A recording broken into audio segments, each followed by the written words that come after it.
So shall we start?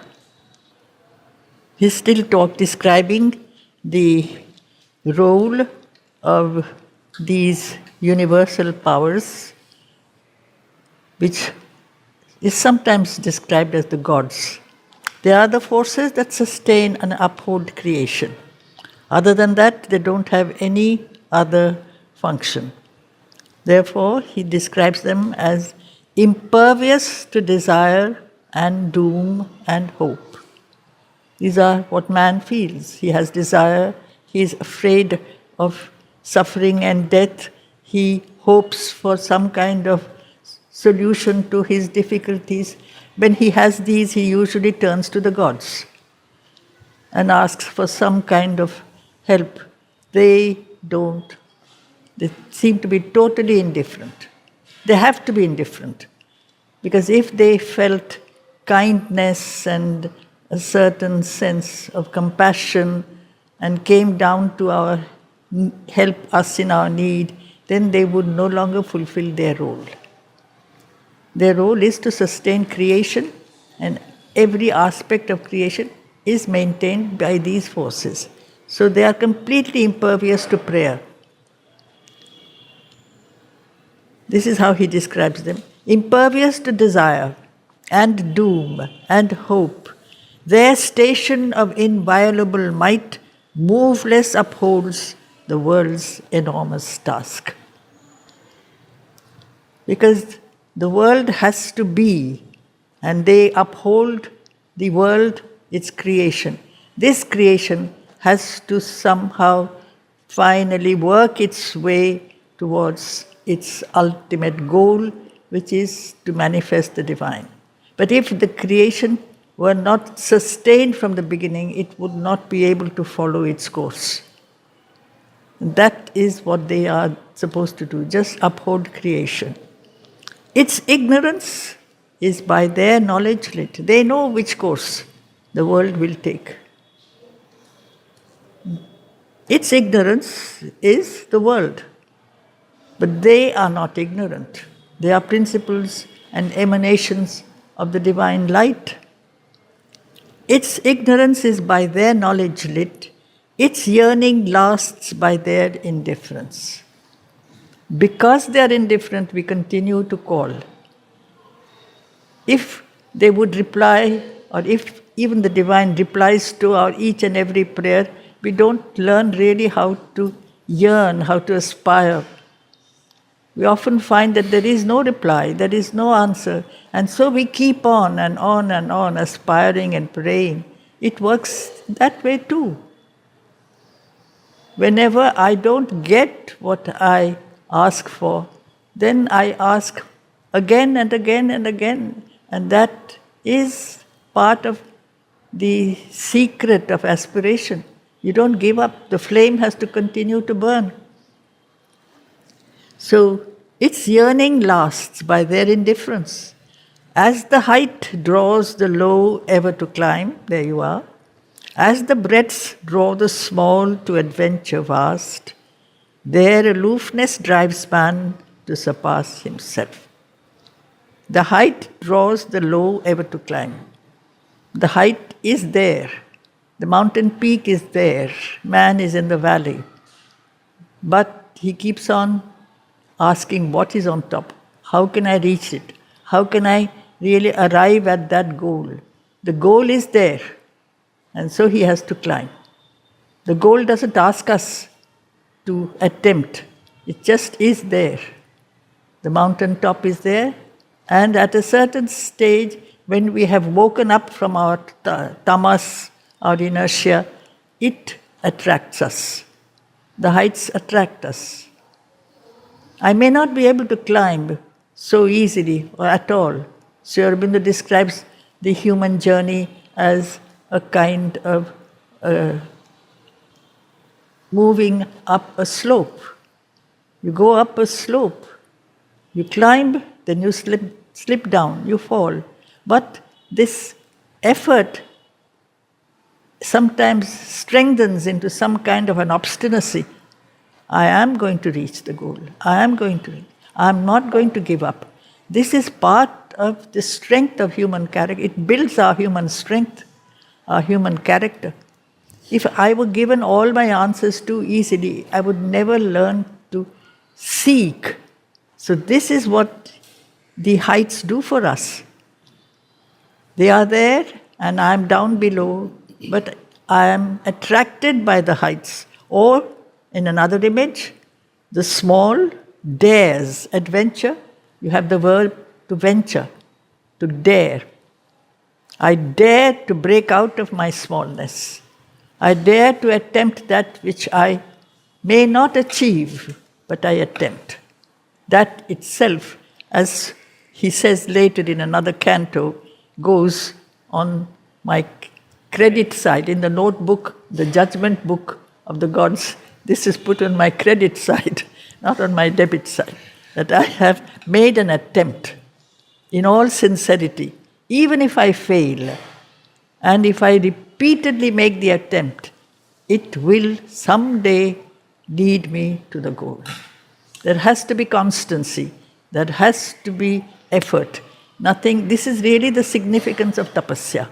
It generates a strength, a heat in the being which will help me to climb out of my small nature, which I call useless. I'm a failure, I cannot do this, I'm not fit for that. Nobody is born big, everybody is born small. Some attempt, some do not. Most do not attempt the very high heights. The very few are unafraid of the heights. So you have different categories of human beings. There is an image that helps me very much with that is if you grow a plant and there is wind, hitting it all the time, not too much wind, but soft wind, it becomes stronger. Yes. I feel it's very much the same. Every blow strengthens you anyway. And so the plant grows stronger and stronger. If you never received any shock or blow or difficulty, you would never feel the need to become strong. Life would be easy. And so you would remain the same. And that is what is the nature of the beings below the human. They are born the way they are. They don't attempt to outgrow themselves. Man alone has been given this choice. We are born in a certain format, but we are not obliged to stay in that state. We can grow. And that growth is speeded up by difficulties. It is because difficulties come, I finally tell myself, I have to come out of this. I cannot go on like this. For that I see obstacles and barriers and oppositions on every side. So what? I'm going to fight. That is given to the hero warrior that mothers talked about. As the breaths draw the small to adventure vast, this aloofness drives man to surpass himself. Our passion heaves to wed the eternal's calm. This passion, this intensity, this need to become more than ourselves. Life is progress. Progress is growth, is change, is movement, it's advance, it's not going backwards. And at every step there is a backward pull, there is some kind of an obstacle, because there is a creation and there is a movement. There are two things. There is existence and there is movement. And the movement will break the present and lead to another state, which will not be easy because the present has its also power, a dead weight, its resistance, its opposition. That is why it is stable. The earth is stable. In our nature there is a stability. There is also a push. So that is really in a way being and becoming. We are something. We can become something other than we are if you have that push. So that push has to be intense, then it is passion. That push comes because you desire, you aspire, you call, you love. You don't sometimes understand how and why you love something great. Whatever the greatness may be, why do I love something so great, which is so out of my reach, but I still want to have it? It has nothing to do with power and money. That's a very inferior way of looking at it. But anything that is wonderful, marvelous, it comes so spontaneously with small children, you see, when they see a beautiful flower or even a sunrise, they want to almost jump up and bring it down to them. That slowly is lost as our rational nature becomes dominant. You say, it's useless, don't try to change, just accept life for what it is. That is where reason becomes the bar. Reason has been a helper, reason becomes a bar. Passion is not reason. It is not reasonable, and sometimes it is necessary to be unreasonable. Our dwarf search mind, that is the thing. The mind, which is like a small dwarf, it sees things only at its own level. A dwarf is small, his vision is low. A dwarf search mind to meet the omniscience light. That is, at some point, the call. Go up, climb up, find the source of light. Mind is a light. Where is the source of all light, all knowledge? Mind is a small, defective instrument of knowledge. Where is the source of knowledge? Our helpless hearts to enshrine the omnipotence force. Our life energy, our love, our joy, all these are not really original desires. They are needs in the being that's help man to become more than he was. And that is the purpose of evolution, to become other, more than you are, because the possibilities are always latent. You cannot become more than you are if that more were not already hidden somewhere. So the divine is hidden in us. The perfect is already there somewhere, ignored, unknown, disbelieved by us for a long time. But it is these yearnings that slowly help us to remove the objections, the obstructions, and lead us forward. Acquiescing in the wisdom that made hell and the harsh utility of death and tears, acquiescing in the gradual steps of time, careless they seem of the grief that stings the world's heart, careless of the pain that rends the body and life. Above joy and sorrow is that grandeur's walk. They have no portion in the good that dies. Mute, pure, they share not in the evil done. Else might their strength be marred and could not save. That is the whole mystery of these gods. If they acquiesce, that means if they agree, if they approve, if they are, yes, there is a reason why man has to go through. What is hell? Hell is a state where he has lost connection with the light. Complete absence of light. And accepting that state. If you are completely lost in the darkness and you have nothing else to do but moan and weep and groan, which is part of the only pleasure you have,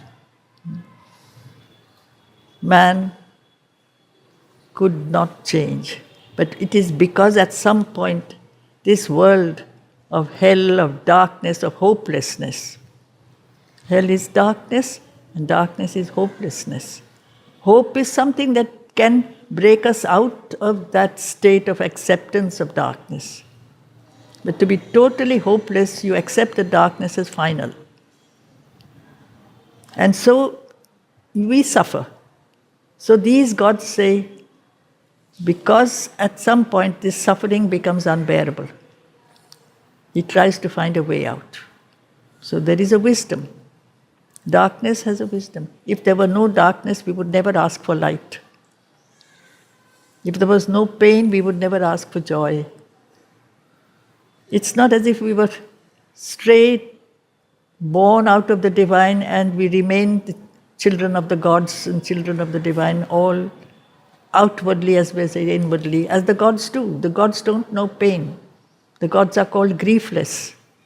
They are deathless and griefless. We are not. We know grief, and because we know grief, we have death.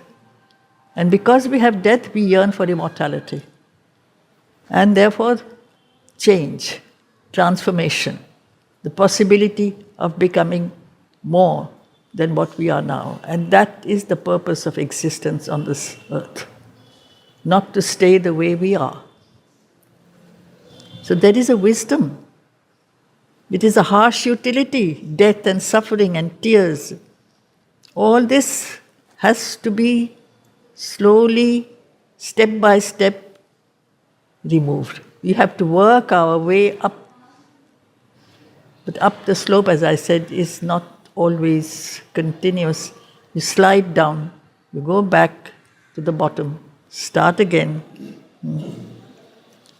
Careless they seem of the grief that stings the world's heart. That's why sometimes we complain, what are the gods doing, or what is God doing? We're suffering so much, this world is so full of evil and wrong, and still there is no intervention.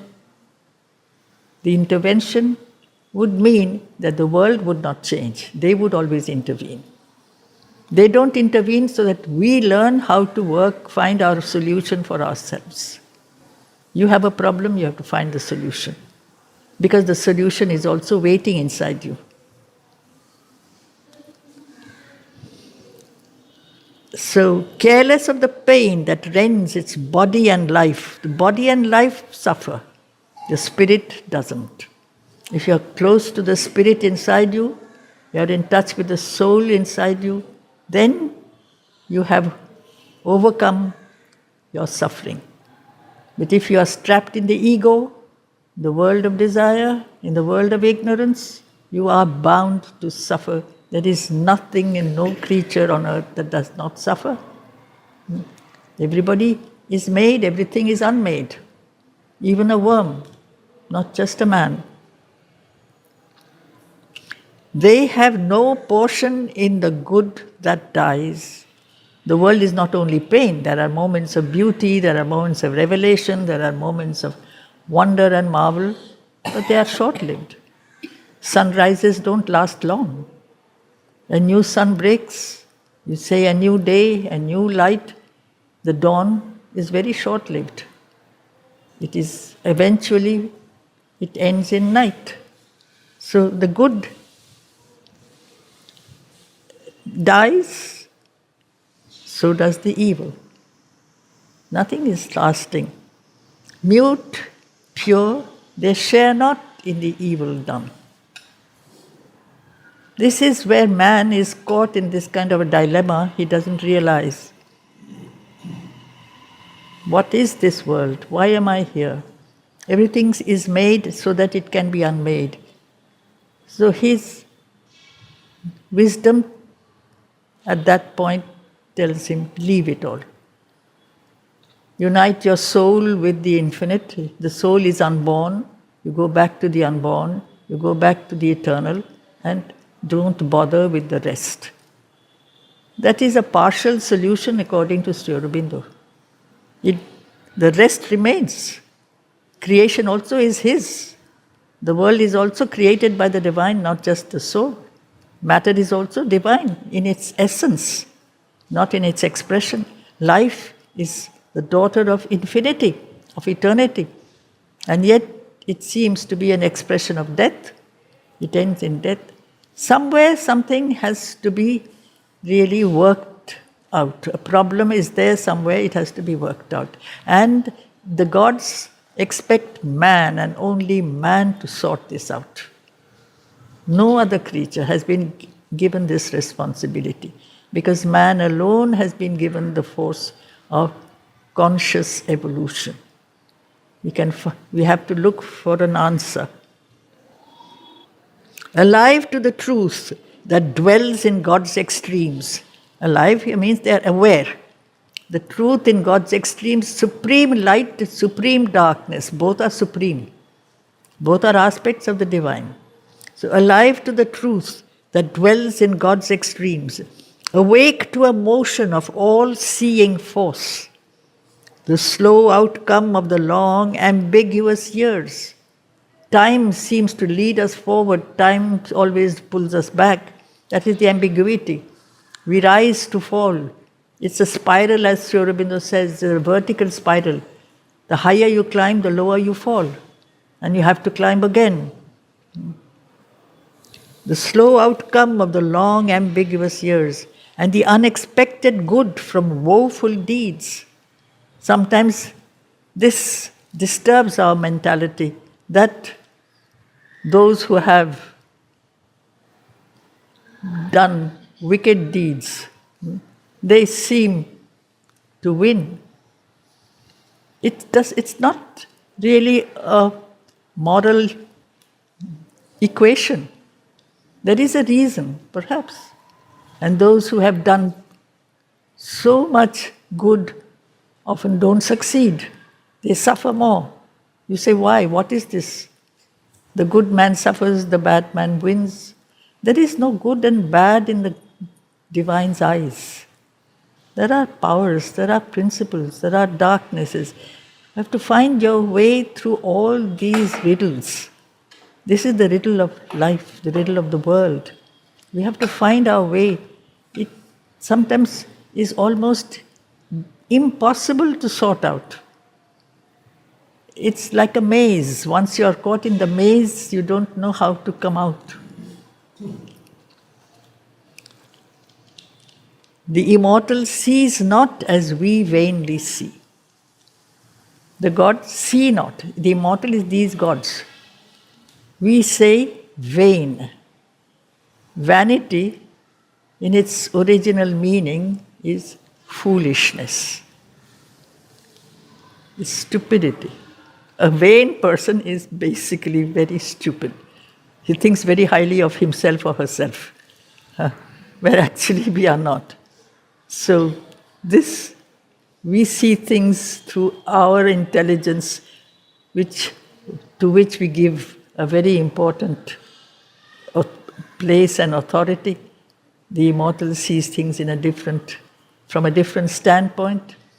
Things have to be destroyed, but before they are destroyed, they are often lifted up very high. Then they come crashing down. While they are being lifted high, they seem to rule the world. There are powers that rule the world. But before they can explode or be destroyed, they become almighty. While that is happening, we are full of all kinds of questions. We say, what is happening? There is darkness everywhere, there is error everywhere, there is falsehood everywhere. Yes, because unless they come up to the surface, they cannot be got rid of. They have to be got rid of. They can't hide behind layers and layers of, you might say, ignorance or neglect or disbelief. I don't believe I am wicked. I don't realize deep down inside there is a core of darkness. It's in everything, in everyone, it is there. We have to accept, and we have to allow it to come up to surface and then root it out. This is there in Sri Aurobindo's description, the labor that he had to go through in God's labor in the poem. At the very root of things, there is this force of darkness. If you deny it, you will not be able to be free of this. So they see things, the gods see things in a different way. They wait for the Lord, the Supreme, to work out this puzzle. They don't intervene. They don't interfere. He looks on hidden aspects these gods, these forces, this immortal, looks on hidden aspects and screened powers. He knows the law and natural line of things. There is the natural line, there is the straightforward path, and there is also the apparent surface force. We see the surface. We see things happening on the surface. There is a law holding up the surface, and it is below, it is within, and it is the divine's law. No matter what things may appear to be, this is the law that sustains all things. So he looks on hidden aspects and screened powers. He knows the law and natural line of things, undriven by a brief life's will to act. That is the whole vitality. We say life is vitality. And vitality is the will to be and the will to act. You have to have what Bergson calls l'élan vital. It has to have an élan, it has to have a push, it has to have a drive. Then you are truly alive. Otherwise, you're just a sloth. But in which direction will this will move? That is the whole mystery. I have a lot of vitality, a lot of energy. That energy, if it is used only to satisfy my own personal ego and its desires, it will break me in the process. But if I can offer this will, it becomes an enormous instrument that the divine makes use of. So that is the secret. If you have energy, you have power, you have developed all the faculties of your being, and offer them to the Supreme and put them at His service and let Him do with them what He chooses, not what I want Him to do. Usually I tell Him, I'm giving you this, please give me something in exchange. I'm giving you devotion, please give me your blessing. His blessing may be by not seeming to bless me. But that is His way of doing things, it's not mine. So I can't dictate, and I should not, but I do. That is the whole problem, the relationship between the divine and the human. That means if I want to really establish a true relationship with the divine, I have to be divine already. I have to manifest the divine inside me so that I have completely given up my ego. Let Him decide. It is His will, it is His being, this being is He. I am not only His, I am He. If I can honestly say this, then the whole journey becomes shorter and more beautiful. So, undriven by a brief life's will to act. And how long is this life? If the ego is there, it will really deteriorate very fast. Unharassed by the spur of pity and fear. These are the two spurs. We are pushed not just by fear, but also by so-called pity. I want to help others. Mother had been asked quite a few times, how can I help others? And Mother's answer is, just help yourself. Be an embodiment of the truth. That is the best help you can give.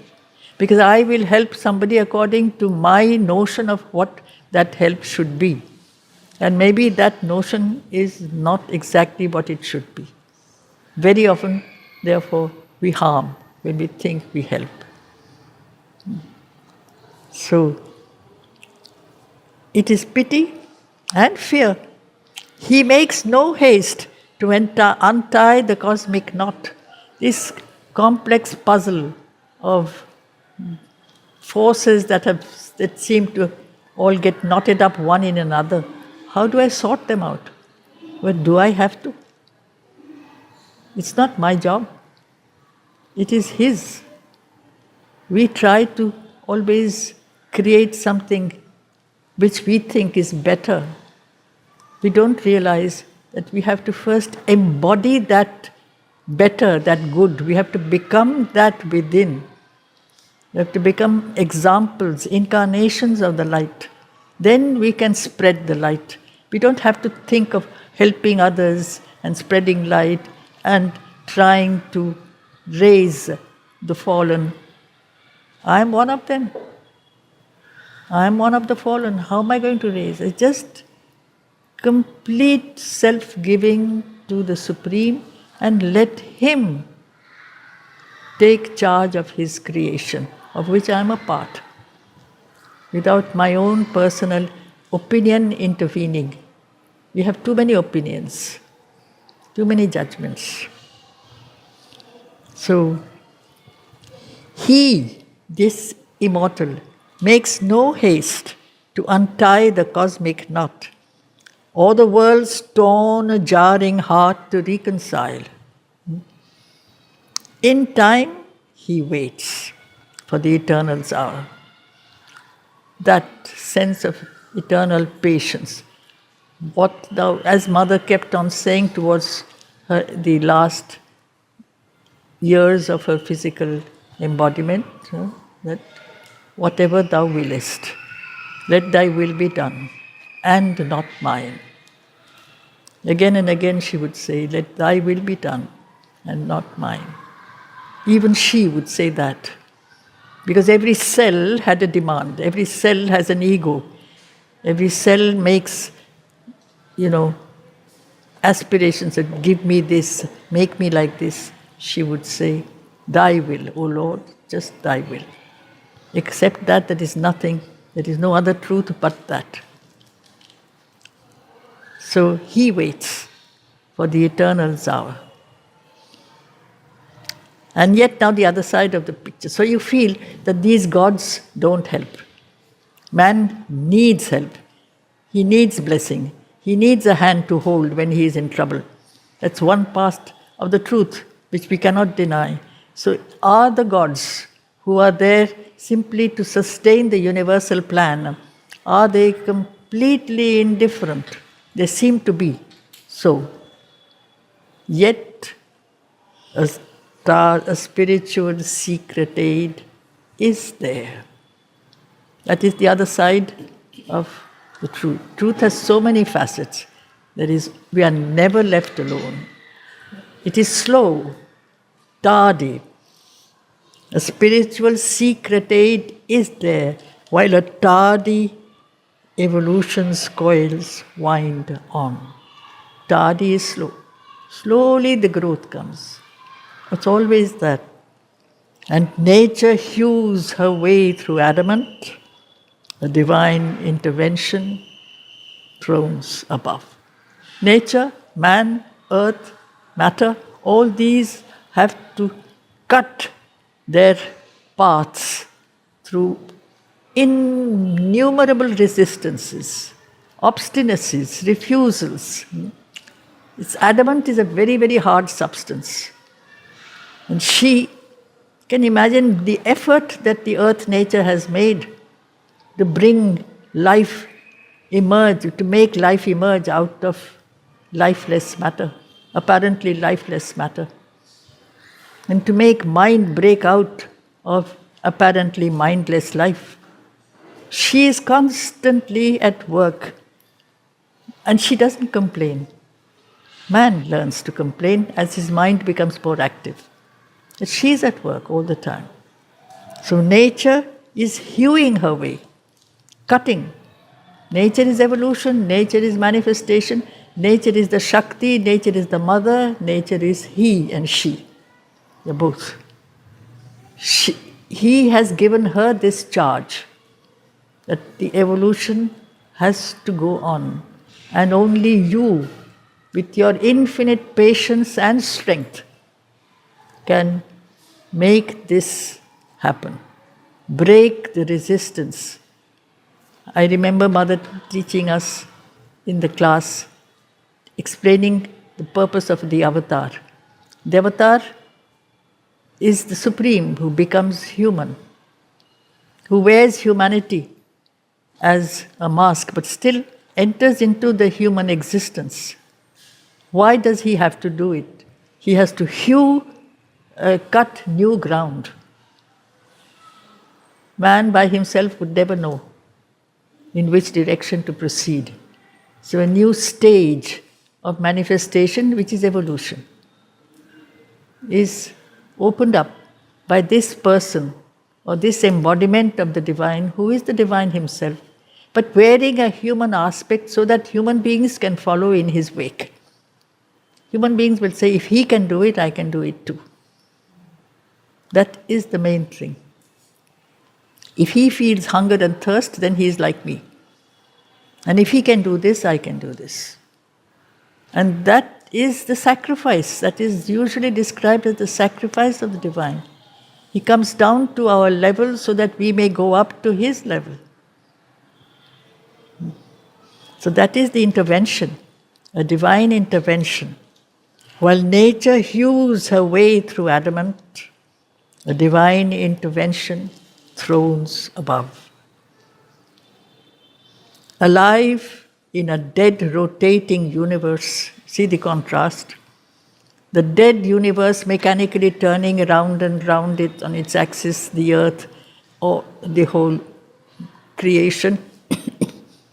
The only being who is really aware that we are just going nowhere, we are turning round and round, we are born to die, we die to be born again. It makes no sense. The day we are alive to that, dead and alive, he has used these two words in opposition to one another. This absolute world of unconsciousness in which man has been given sufficient consciousness to become perhaps disgusted with the way things are. And so he wants to change, but he doesn't know how to. Well, he can find the help. Alive in a dead rotating universe, we whirl not here upon a casual globe. It's not meaningless, it's not pointless, abandoned to a task beyond our force. We are not expected to do it by ourselves. The divine is within us, the divine is that which helps from inside. Even through the tangled anarchy called fate. Anarchy is lawlessness, absence of all kind of rules and regulations. Anarchy is no government.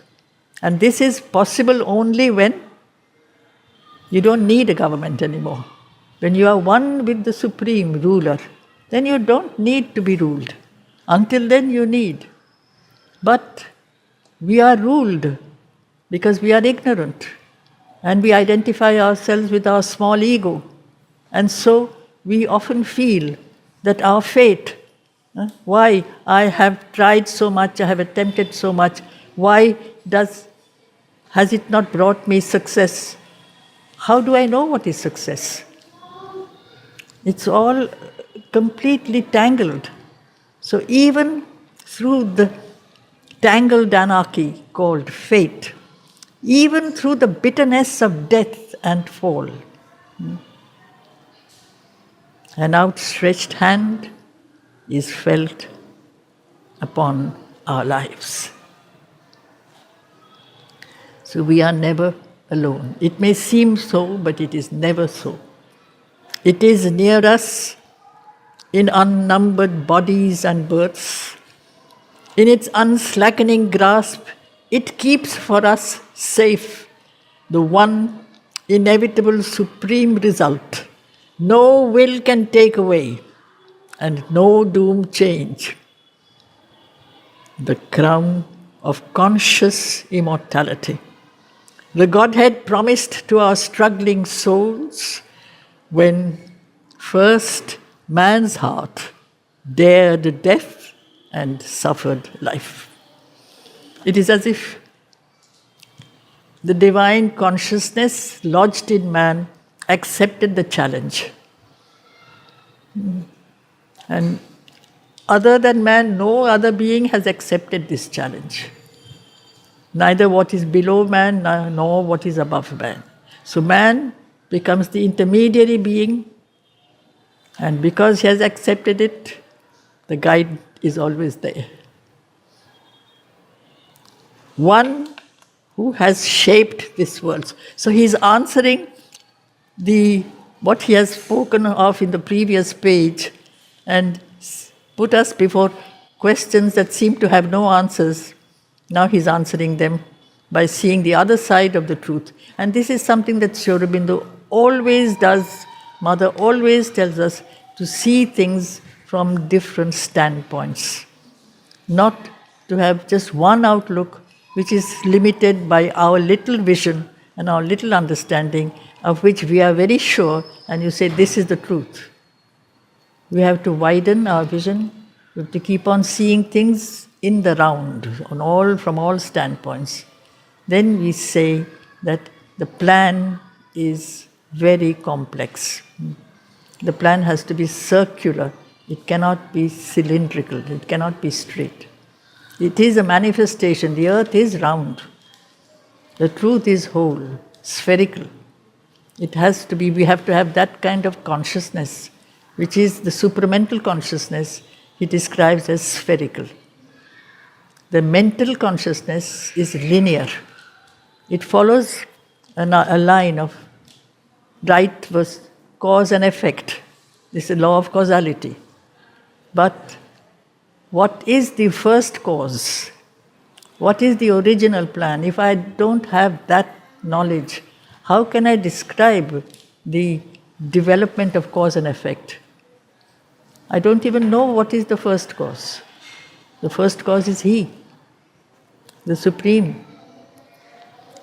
So that is when man who decides that I shall participate in my evolution, I shall participate finally in the manifestation of the divine who is all, who is me, who is the universe, the individual, the universal, the transcendent.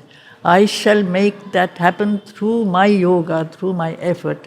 Then I fulfill the role allotted to me by the divine. Man has been allotted this role. There is no other purpose in our existence. The Godhead promised to our struggling souls when first man's heart dared death and suffered life. One who has shaped this world is ever its Lord. He is never absent. Our errors are His steps upon the way. Because we make errors, we find the need to come out of them. When I know that this mistake has given me this suffering, I realize that I have committed a mistake. It helps me to become conscious. It helps me to wake up to what is right, because if I have plunged in the darkness, I can recognize light. I can yearn for light. I can't continue to be in this darkness. So even our errors are ways through which He is working in us. He works through the fierce vicissitudes of our lives. Vicissitudes are sudden shocks, blows, where we really unexpectedly pass through things we feel so wrong. Why am I being made to go through this? I don't deserve this. Man often has this feeling, I don't deserve this. Why am I being made to go through this? It is His work. It is because I feel this response that I find I have to no longer be subjected to this kind of thing. I have to find a solution. Unless I have a problem, I never look for a solution. So we're going to be made to pass through problems, then we try to look for the solution. He works through the hard breath of battle and toil. He works through our sins and sorrows and our tears. His knowledge overrules our nescience. Nescience is our ignorance.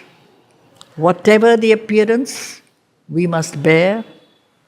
Whatever our strong ills and the present fate, when nothing we can see but drift and bail, a mighty guidance leads us still through all. Bail is woe, sorrow. We've lost our way, like on the waters of life. We don't know which direction to take. We're drifting. We're not moving in any one direction. Still the guide is there. He puts it very simply, this very powerful passage. He puts it very simply in one short lyric that he wrote early in the century before Pondicherry to his, I think to his niece, to R on her birthday. The same theme. But put in a very simple language for a young girl. It's in Bengali. No, it's in English. In English. To R on her birthday. To her on her birthday. On her birthday.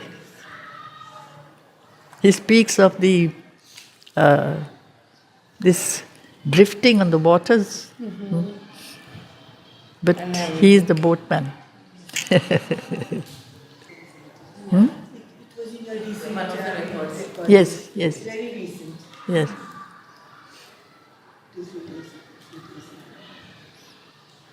Okay.